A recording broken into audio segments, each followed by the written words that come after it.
takawana chiedza chinova mambo Jesu. Pakunge tiri kure kunze kwekuta takatonzwa nenyasha. Pakunge tiri kure kunze kwekuta takatorwa nenyasha. Mwari uyu inga mukuru. Mwari uyu inga mukuru. Saka kumugamuchira Mwari uyu. Iwe kana kureka sarudzonde yako. Ngati kumugamuchira Mwari uyu. Iwe kana kureka sarudzonde yako. Ngati takapiwa simba tararama. Ngati kana kureka sarudzonde yako. Inga takapiwa simba taponeswa. Iwe kana kureka sarudzonde yako. Saka kumugamuchira Mwari uyu. Ngati kana kureka sarudzonde yako.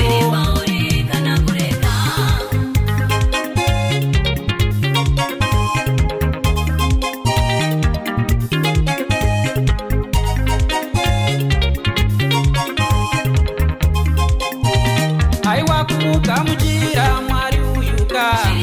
Ngati kana kureka sarudzonde yako. Aiwa kumugamuchira Mwari uyu ka. Iwe kana kureka sarudzonde yako. Aiwa namavanga ake takaponeswa. Ngati namavanga ake takaponeswa. Isine nyasha dzake tiri vakundi mukoma. Aiwa vekukunda uko dzose dzenyika ino. Aiwa nenyasha dzake tiri vakundi mukoma. Aiwa yekukunda uko dzose dzenyika ino. Inga namavanga ake tiri vakundisa. Aiwa kuna chimwe isu chatingasha. Ngati namavanga tiri vakundi mukoma. Aiwa kuna chimwe isu chatingasha. Saka kumugamuchira tenzinde weduyo. Aiwa kana kureka sarudzonde yako. Saka kumugamuchira tenzinde weduyo. Kana kureka sarudzonde yako. Aiwa kumugamuchira Mwari uyu ka. Ngati kana kureka sarudzonde yako.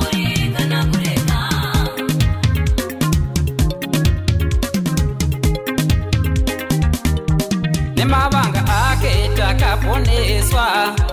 Nemavanga ake takakundiswa. Nemavanga ake takaponeswa. Nemavanga ake takakundiswa. Sarudzonde yako iwe mukoma wangu. Sarudzonde yako ndati mukoma wangu. Sarudzonde yako iwe mukoma wangu. Sarudzonde yako iwe mukoma wangu. Nzira imbiri sarudza yaunoda. Nzira imbiri sarudza yaunoda. Upenyu uripo rufu ruripo mukoma. Sarudzonde yako iwe mukoma wangu. Rufu ruripo upenyu uripo mukoma. Sarudzonde yako iwe mukoma wangu.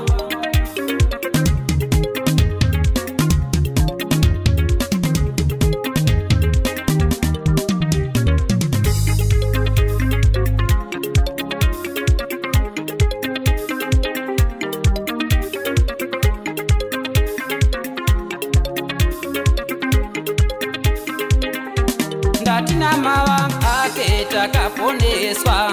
Ndatina mavanga ake takaponeswa. Ndatine nyasha dzake tiri vakundi mukoma. Isu nekupfurisa tina chatingatya.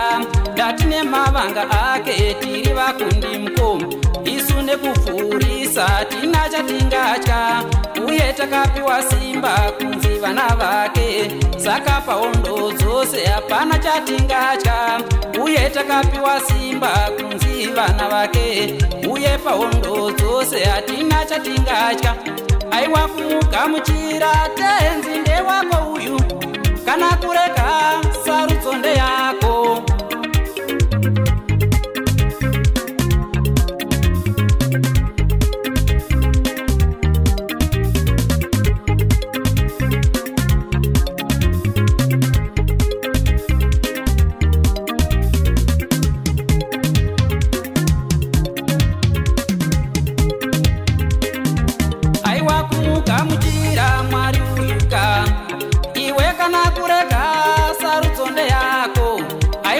kumugamuchira Mwari uyuka. Iwe kana kureka sarudzo ndeyako. Haiwa parugwaro ruye rwairwa nesu. Ndati akadzima Jesu pazvinyorwa zvaro. Parugwaro ruye rwairwa nesu. Haiwa akadzima Jesu pazvinyorwa zvaro. Sarudzo ndeyako iwe mukoma wangu. Woyo upenyu wauya kwauri nhasi. Sarudzo ndeyako iwe mukoma wangu. Woyo upenyu wauya kwauri nhasi. Haiwa kumugamuchira Mwari uyuka. Ndati kana kureka Jesu ndewedu. Haiwa kumugamuchira Mwari uyuka. Haiwa kana kureka Jesu ndewedu. Ndati kumugamuchira Mwari uyuka. Iwe kana kureka Jesu ndewedu. Haiwa takapiwa simba tararama. Iwe kana kureka Jesu ndewedu. Haiwa takapiwa simba taponeswa. Ndati kana kureka